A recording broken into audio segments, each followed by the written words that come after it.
Bonjour à toutes, bonjour à tous. Bienvenue dans ce nouveau numéro des Rendez-vous de la géopolitique où j'ai le plaisir de retrouver Fabrice Ravel pour aborder une thématique nouvelle. Cette fois-ci, nous n'allons pas nous consacrer à un pays, à une région, à un conflit, mais à un auteur. Et si nous nous intéressons à cet auteur, c'est parce qu'il a évidemment une importance en termes de pensée, en termes d'œuvre, mais que son œuvre a connu des implications concrètes très importantes durant le XXe siècle. Et nous allons nous poser la question suivante, est-ce que Lidl est le meilleur stratège géopolitique du XXe siècle?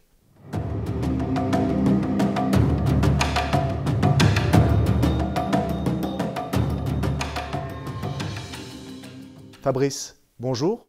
Bonjour Olivier, bonjour à toutes et à tous. Nous sommes aujourd'hui amenés à nous intéresser à un auteur, Lidl qui a eu une influence non négligeable sur la pensée stratégique et militaire. Alors sur la pensée stratégique et militaire, non seulement, mais sur le terrain concret des opérations, et c'est ça qui va nous retenir et qui vaut qu'on lui consacre une séance particulière.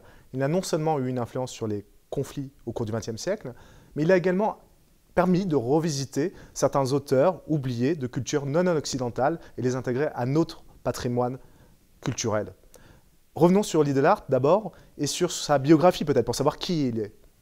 Oui, c'est loin d'être inutile parce que j'imagine que pour beaucoup de nos interlocuteurs ou de nos auditeurs, c'est un nom qui est quand même pas si courant que ça.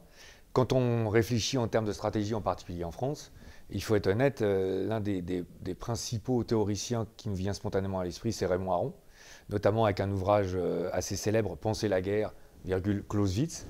Et ce qui est assez intéressant, Olivier, c'est que quand on lit dans son tome 2, dans l'introduction de son tome 2, sur la première page, Raymond Aron dit de Lidl le plus grand écrivain militaire de notre temps. Donc ça laisse quand même à penser, déjà par rapport à la question telle qu'on se la pose d'ailleurs, mais le positionnement qu'a Lidl.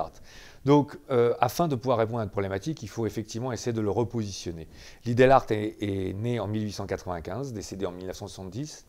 Au départ, et ça c'est très important, il est officier d'infanterie britannique. Il va connaître les combats de la Première Guerre mondiale très concrètement. D'ailleurs, il va par exemple participer au combat autour de Ypres. Et ça, je demande à nos auditeurs de bien le garder à l'esprit parce que ça va totalement marquer son état d'esprit, puisque, on peut le dire, je crois, de façon totalement claire, il va participer ou observer les boucheries et les batailles particulièrement sanglantes de la Première Guerre mondiale. Il ne faut jamais oublier que les Britanniques ont été très très près des Français, que c'est peut-être le conflit sur lequel ils sont le plus intervenus en termes d'effectifs terrestres. On pense que les Britanniques ont eu entre 850 000 à 880 000 morts. Pour eux, c'est énorme, alors qu'ils sont plus dans une tradition de combat maritime et d'esquive. D'ailleurs, on va y revenir. Donc en fait, Lidl a été dans sa jeunesse profondément marqué par ces combats-là, et c'est ce qui va expliquer toutes ces recherches, parce que dans les années 20, il est jeune officier encore, et on va lui demander d'écrire un manuel d'infanterie pour théoriser un peu l'ensemble des logiques telles qu'elles sont apparues dans la Première Guerre mondiale. Or là, on va y revenir par la suite, tout d'un coup, il a été très innovant parce qu'il cherche à éviter le combat frontal pour pouvoir justement essayer de remporter des victoires en ayant beaucoup moins de pertes. Donc c'est ce qui va amener le début de sa réflexion. On va certainement être amené à rentrer un peu plus dans les détails et c'est souhaitable. Et ce qui est assez intéressant, c'est que cette première pensée qu'on qualifiera de militaire ou de tactique va ensuite s'élargir au fur et à mesure après la Seconde Guerre mondiale, notamment quand il va enseigner, quand il va rédiger maints articles ou maints ouvrages, et qui va avoir une lecture encore plus stratégique à travers des auteurs, notamment un auteur chinois, Sun Tzu, où il va chercher à mettre en place ce qu'on appelle l'approche indirecte. Et donc on voit bien que là, il y a une deuxième chose qui apparaît, c'est sa volonté que non seulement pas rester au niveau militaire, mais de comprendre l'ensemble des enjeux stratégiques, ce qui fait déjà de lui un auteur assez particulier. Et puis enfin, il y a un troisième aspect qu'il faut signaler, c'est qu'il s'est non seulement projeté chez des penseurs étrangers, mais que parfois il a cherché aussi à analyser des conflits chez chacun des belligérants pour voir quelles étaient les influences des uns sur les autres et savoir surtout qu'est-ce qui motivait les prises de décision. Donc de ce point de vue-là, ça en fait quelqu'un d'assez remarquable. D'ailleurs, à la fin de sa vie, il enseignait quand même la stratégie et l'art militaire à Oxford, excusez du peu, et il a été anobli par la reine le 1er janvier 1966. C'est extrêmement intéressant de voir que c'est quelqu'un, un auteur qui va chercher à la fois dans le patrimoine, encore une fois intellectuel, pour trouver, élaborer une pensée stratégique, mais qui est aussi un homme de son temps, puisque comme vous l'avez dit, il a été profondément marqué par la Première Guerre mondiale, et sa réflexion dans l'entre-deux-guerres, et comment éviter un conflit du même type, donc comment élaborer des nouvelles techniques, tactiques, inédite et il élabore une doctrine totalement novatrice. C'est ça. Alors là, ce qui est assez intéressant, puisqu'on est aussi dans l'estimation de la portée de son œuvre, je ne peux pas m'empêcher pour essayer de débuter à expliquer pourquoi il a été novateur, ou on va dire, pour nuancer, au moins reconnu comme celui qui a participé à cette grande novation qu'a été la guerre mécanisée. On va réexpliquer en quoi ça consiste. Il faut rappeler que le général Beaufre, qui est un général français, quand il fait l'introduction de son dernier ouvrage, qui est d'ailleurs l'histoire de la Seconde Guerre mondiale, que je conseille de lire, puisque par définition, s'il y a bien quelqu'un qui pouvait comprendre le conflit, c'est lui, égard à tout ce qu'on va dire. Le général Beaufre, dans l'introduction, dit de lui que c'était l'un des plus grands penseurs militaires et qu'il a fait partie de ceux qui ont fait la promotion de la guerre blindée. Donc on voit bien quand même qu'il y a un certain nombre d'acteurs. Je crois qu'il ne faut pas l'oublier aujourd'hui parce que, évidemment, on a une lecture un peu décalée, on va y revenir, mais il a quand même été encensé de son vivant, de son temps, non seulement par les Britanniques, mais aussi par les Français, la preuve. Et donc c'est quand même assez remarquable. Alors l'idée principale de l'Idealart, quelle est-elle? C'est qu'on ne doit plus jamais retomber dans les affrontements tranchés, directs, de masse humaine, où on perd 10 000 hommes par jour, parfois 30 000 hommes par jour, et qu'il faut absolument chercher à retrouver de la vitesse et le fait de faire perdre l'équilibre à l'adversaire. Donc il va être l'un des principaux instigateurs. Alors il y en a d'autres.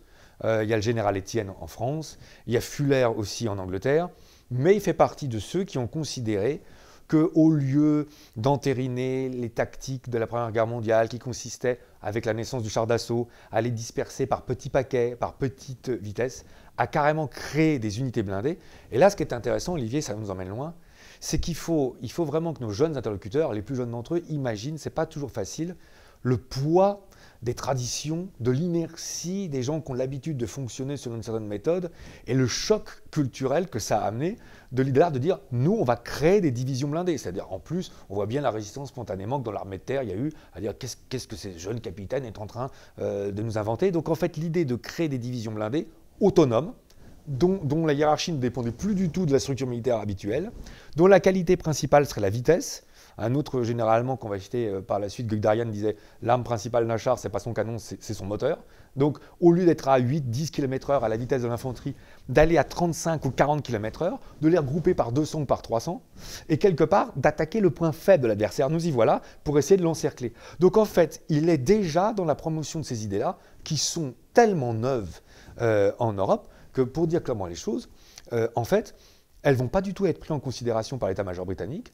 Et d'ailleurs, l'Idealart démissionne de l'armée britannique en 1927, non seulement parce qu'il voit bien que ses travaux ne sont pas pris en compte, mais en plus parce qu'on est dans les difficultés économiques ou dans les prémices des difficultés économiques, il n'a qu'une demi-solde, et donc il commence à devenir journaliste et d'ailleurs à devenir spécialiste des écrits militaires. Mais ce qui est assez piquant, c'est que ces enseignements ne vont pas apparemment être perdus pour tout le monde. Oui, l'ironie de l'histoire veut que ce soit les Allemands qui aient appliqué la tactique élaborée. C'est ça qui est incroyable. Et ça, quand on est amené à évoquer ces sujets, puisqu'avec les étudiants, on fait aussi de l'histoire militaire dans les cours de géopolitique, je crois que, selon une expression que j'utilise assez souvent, si cette histoire ne s'était pas déroulée telle qu'elle, Hollywood n'en aurait jamais accepté le script, tellement il est peu crédible en fait. Parce que, pour expliquer l'histoire, le principal général allemand, tout le monde s'accorde à le dire, Heinz Guderian, qui est censé être le père de la Blitzkrieg. Alors j'essaie tout ça, c'est des concepts qui nécessiteraient énormément de temps à expliquer. Mais enfin, donc, les Allemands, on l'oublie trop souvent aussi, ont eu 24 mois de succès, principalement parce qu'ils ont justement mis en place, les seuls d'ailleurs, des divisions blindées ou Panzerdivision, dans lesquelles ils partaient du principe qu'il fallait regrouper les chars pour justement créer un choc suffisant qui ébranle l'adversaire en l'attaquant sur son point le plus faible avec de la vitesse. Donc on est exactement sur les idées de l'Idealart et avec l'exploitation de l'infanterie derrière. Bon. Ce qui est assez intéressant, c'est que Guderian avait écrit un ouvrage après, en 1935, qui s'appelait Achtung Panzer, dont le titre est d'ailleurs assez clair. Ce qu'il faut rappeler aussi, c'est que d'ailleurs l'état-major allemand était aussi réfractaire à cette idée et que Guderian le dit dans ses mémoires. Il a eu beaucoup de mal à l'imposer, mais ce qui est très intéressant dans les mémoires de Guderian, qui s'appelle Souvenir d'un soldat, publié une première fois en Allemagne en 1950, puis une première fois en France en 1954 et réédité en 2017, c'est que dans l'édition 2017, page 32, Heinz Guderian dit, il l'avoue, j'ai été particulièrement excité à la lecture d'un certain nombre d'articles anglais, et donc il cite d'ailleurs Fuller et l'Idealart. Donc là, on voit bien, on y reviendra parce qu'après ça a été un peu plus nuancé, mais on voit bien l'influence qu'elle a eue sur l'état-major allemand. Et là, c'est vrai que ce qui est assez paradoxal, c'est qu'on se retrouve a priori avec une idée inventée plutôt par les Britanniques, en tout cas l'idée l'art en partie ou totalement, et qui va être totalement exploité par les Allemands, et d'ailleurs ensuite par tout le monde, puisque cette tactique sera réutilisée par les Américains et par les Soviétiques pour après battre les Allemands entre 1943 et 1945. Donc là, ce qui est assez intéressant, c'est qu'on se retrouve effectivement avec un auteur, qui est un auteur de terrain, qui a réfléchi à la stratégie, et même s'il n'a jamais eu de responsabilité politique ou militaire concrète sur la Seconde Guerre mondiale, de fait, il en a eu une influence considérable. Oui, et puis ce qui est particulièrement intéressant, c'est que c'est un observateur contemporain de ce qui se joue. C'est-à-dire qu'il a élaboré sa doctrine dans les années 20 et il assiste à la Seconde Guerre mondiale. Donc, en tant qu'observateur anglais qui voit sa tactique appliquée par les Allemands, que pense-t-il, que voit-il de ce qui se déroule sous ses yeux?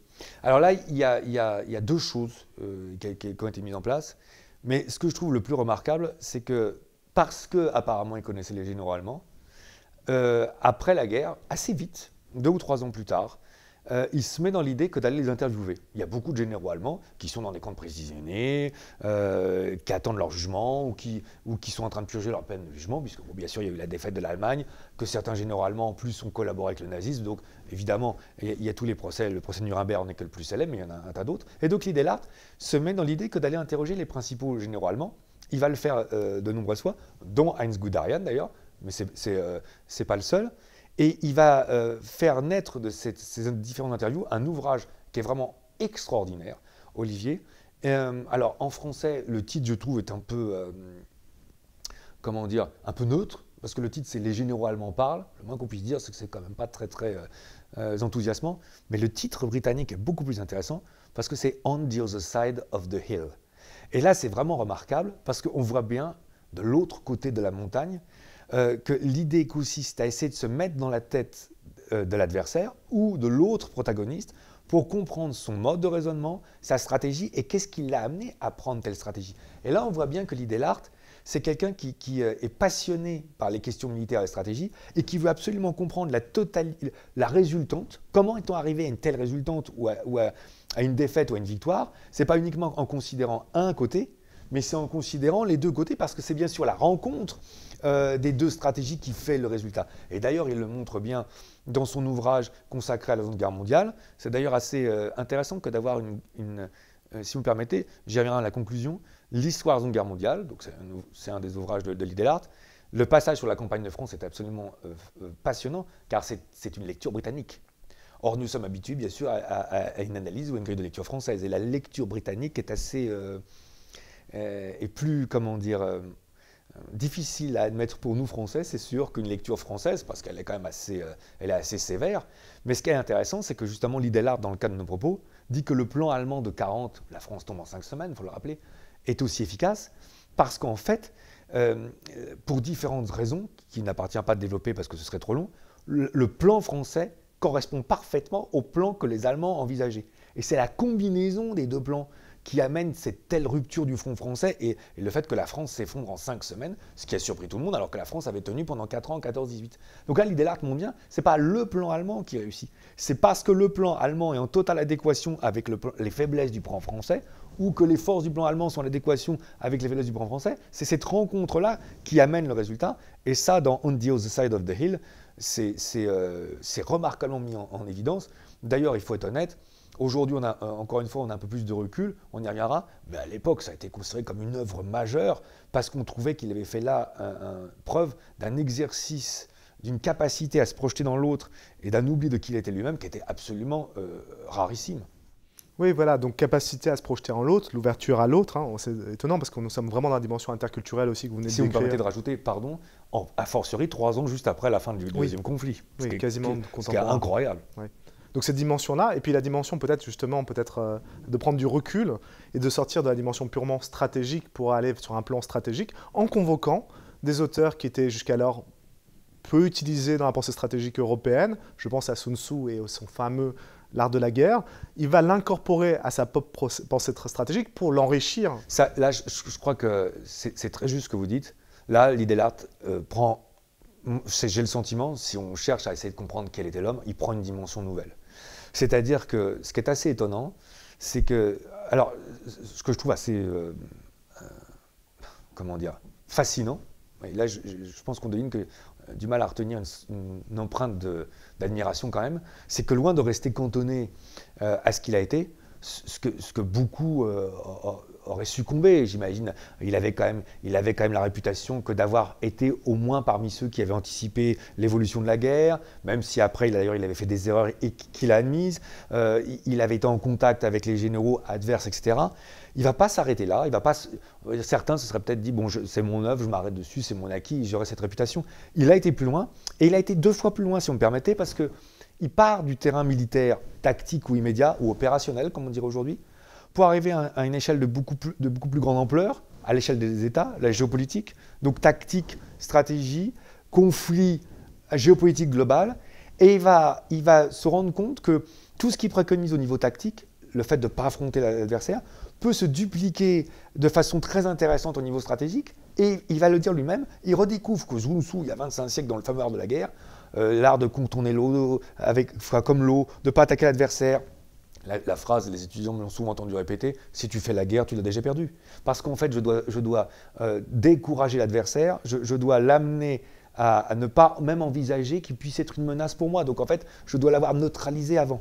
Et c'est très intéressant, je pense que c'est peu connu, mais l'une des premières lectures que j'avais faites de Sun Tzu était dans Les Champs Flammarions en 78. J'ai gardé l'édition parce qu'en fait, elle était préfacée dans les années 60, c'était une traduction puisque Lee Delhart est mort en 70 par Lee Delhart. Et il y a 2 pages qui sont extraordinaires parce que Lee Delhart avoue qu'il a des étudiants chinois et qu'il est obligé d'expliquer aux étudiants chinois l'importance de Sun Tzu parce que tout le monde au XXe siècle est tellement omnibulé par les lectures clausewitziennes, c'est d'ailleurs le titre de Raymond Aron qu'on évoquait, Penser la guerre, Clausewitz, par le poids qu'a eu l'état-major allemand après l'état-major de l'Allemagne impériale, etc., qu'il se rend compte que même, à sa grande surprise, même les Chinois ne pensent qu'en termes de Clausewitz et ne pensent pas en termes de Sun Tzu. Donc je trouve que là, pour quelqu'un qui a appartenu à l'Empire britannique, et dont on aurait pu craindre qu'il soit enfermé dans une lecture de pensée, c'est quand même extraordinaire comme cheminement.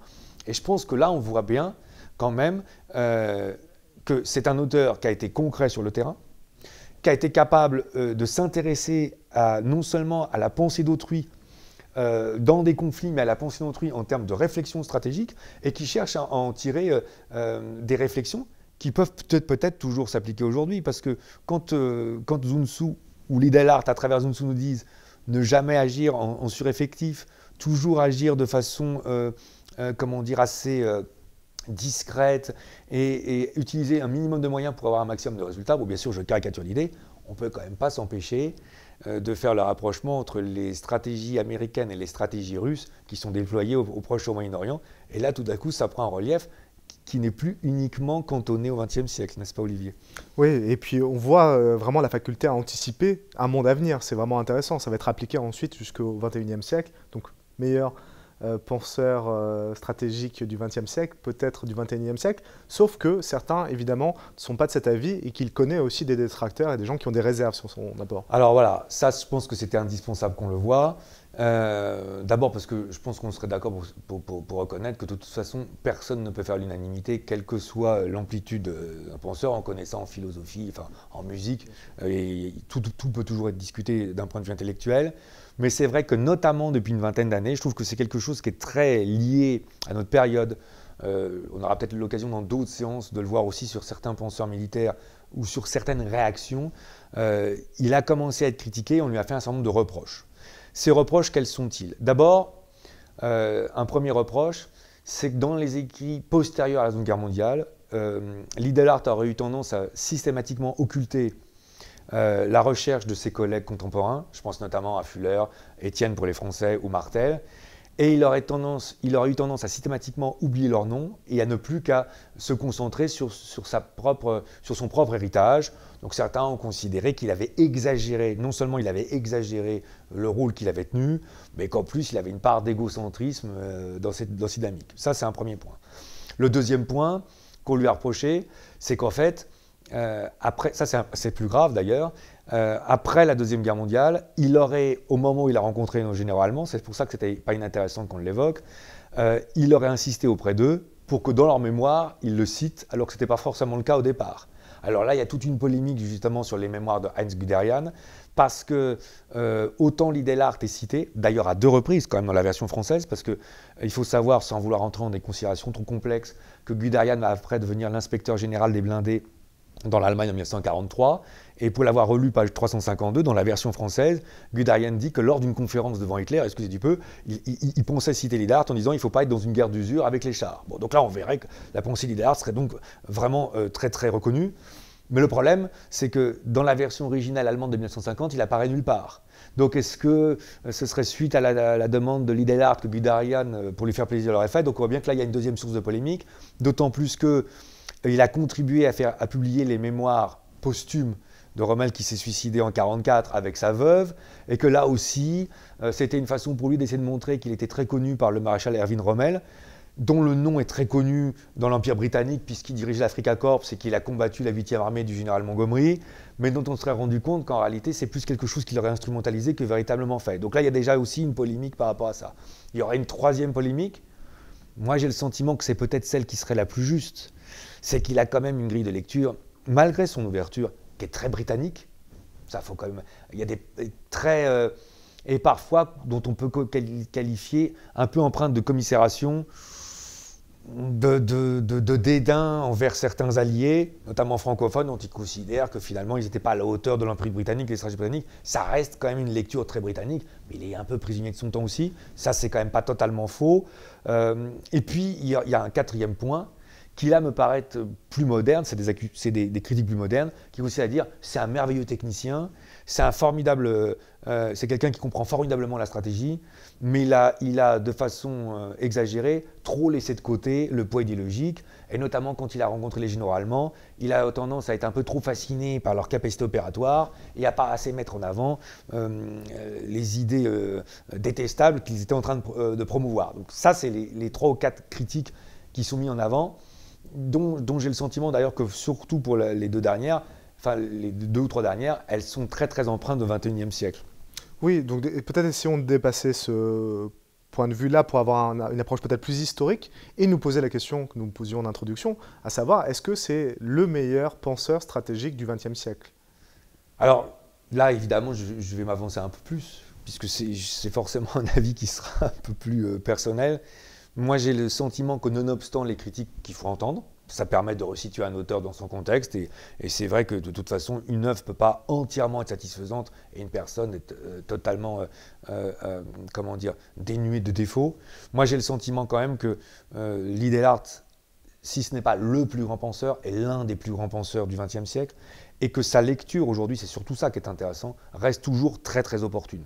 D'abord parce qu'il a une capacité à rédiger de façon synthétique, mais très, comment dire, très claire, très incisive les événements, parfois en n'étant d'ailleurs pas toujours très très aimable pour son propre camp.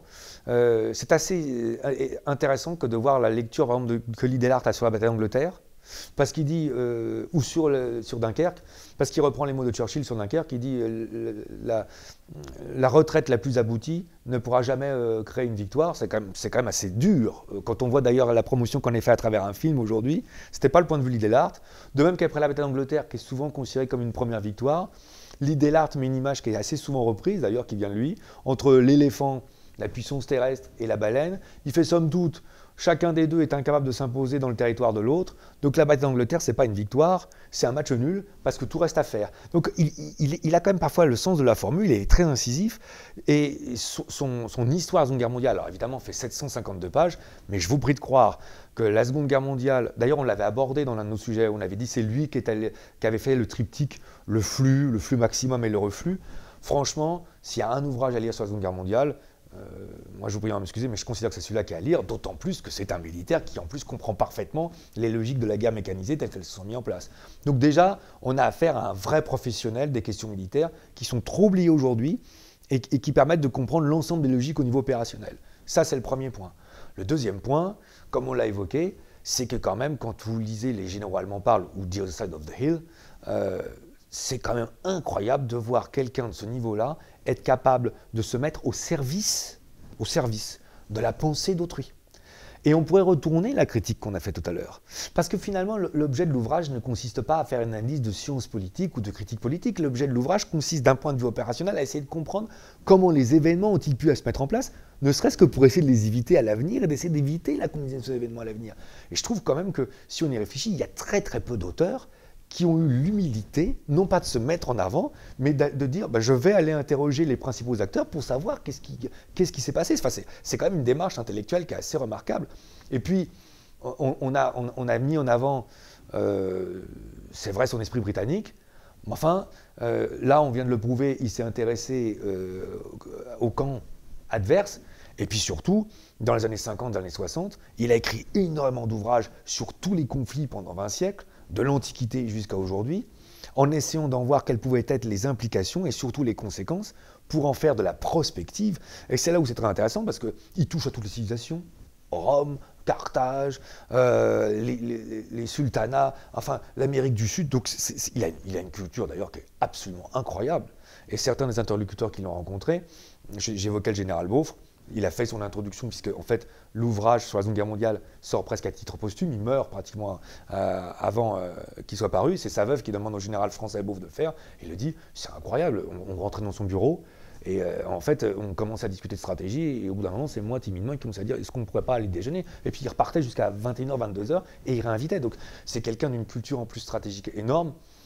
Pour synthétiser, moi j'ai le sentiment que si dans votre bibliothèque de géopolitique, vous avez l'histoire de la Seconde Guerre mondiale, The Other Side of the Hill, parce que c'est vrai que je préfère ce titre-là, et Stratégie de Lidl-Art, on peut considérer que ces trois ouvrages qui sont non seulement loin d'être inutiles, qui sont assez passionnants à lire, mais qui permettent beaucoup de faire de la prospective et qui permettraient peut-être de mieux comprendre l'ensemble des logiques, des stratégies et des conflits aujourd'hui. De ce point de vue-là, Lidl-Art reste une œuvre incontournable. Bien, Fabrice, je vous propose de nous arrêter sur ces conseils de lecture, comment construire sa bibliothèque, n'est-ce pas? Absolument. Merci Fabrice. Merci beaucoup à vous Olivier. Merci à tous et à toutes de nous avoir suivis pour ce nouveau numéro des Rendez-vous de la géopolitique et à très vite.